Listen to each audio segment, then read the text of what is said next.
Aujourd'hui, dimanche 26 octobre, l'ensemble de la flotte des trois classes, c'est-à-dire les ultimes, les IMOCA et les classes 40, vont prendre le départ au sein de conditions météorologiques toujours agitées et la navigation en Manche s'annonce ainsi toujours délicate.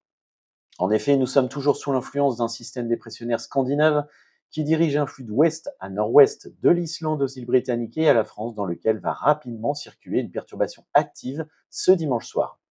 Le départ va donc s'effectuer sous un vent de secteur ouest assez fort, autour de 20 nœuds avec des rafales de 25 à 30 nœuds. La mer est globalement agitée avec des vagues d'1,50 m à 2 mètres au large de la baie de Seine. Rapidement pour ce dimanche soir et cette nuit de dimanche à lundi, le contexte météo va devenir beaucoup plus perturbé avec un vent qui prendra de la gauche, c'est-à-dire qu'il va s'orienter progressivement à l'ouest-sud-ouest et nous attendons le passage d'un front pluvieux. Ce vent donc se renforcera et atteindra très probablement les 30 nœuds en vent moyen et les rafales culmineront entre 35 et 45 nœuds. La mer deviendra forte avec des vagues de 3 mètres à 3,50 m. La sortie de Manche pour les IMOCA prévue dans le courant de la matinée de demain lundi s'effectuera sous un vent d'ouest-nord-ouest autour de 20 à 25 nœuds en vent moyen toujours et encore sous des rafales proches de 30 nœuds. La mer restant forte avec des creux moyens de l'ordre de 3 mètres.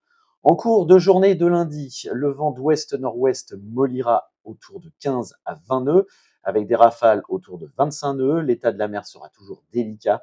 En effet, nous attendons toujours des creux probables de 2,50 m à 3 mètres, avec cette houle de nord-ouest persistant.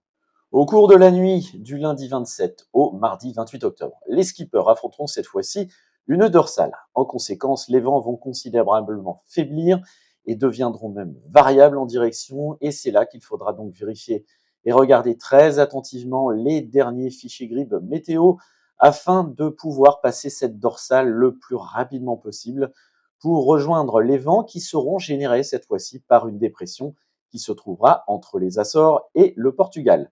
Dans tous les cas, les conditions de navigation deviendront beaucoup plus clémentes, même si on prévoit toujours une houle de nord-ouest aux alentours de 2 mètres. Pour la journée du mardi 28 et la nuit du 28 au mercredi 29 octobre, les skippers devront globalement se positionner à l'arrière de la dite dépression qui se décalera vers les côtes portugaises afin de pouvoir glisser plein sud avec des vents portants plutôt orientés de nord-ouest à nord. La journée du mercredi 29 octobre sera donc assez déterminante afin de relier rapidement Madère à l'avant d'un front froid qui va arriver par l'ouest, notamment dans la nuit du mercredi 29 au jeudi 30. Il faudra donc profiter de vents portants car à l'approche de ce front, le vent prendra évidemment de la gauche, c'est-à-dire qu'il s'orientera du nord-ouest vers le sud-ouest.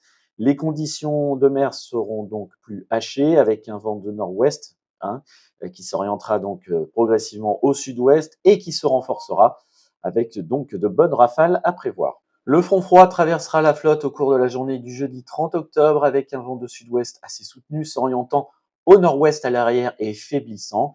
Et à l'approche des Canaries, le vent prendra de nouveau de la gauche, c'est-à-dire au secteur sud-ouest, mais il faiblira du fait de la présence d'un anticyclone au niveau des Canaries. Le but sera donc très probablement d'aller chercher le vent d'est à nord-est qui est beaucoup plus sensible le long de la côte africaine, notamment du Sahara occidental.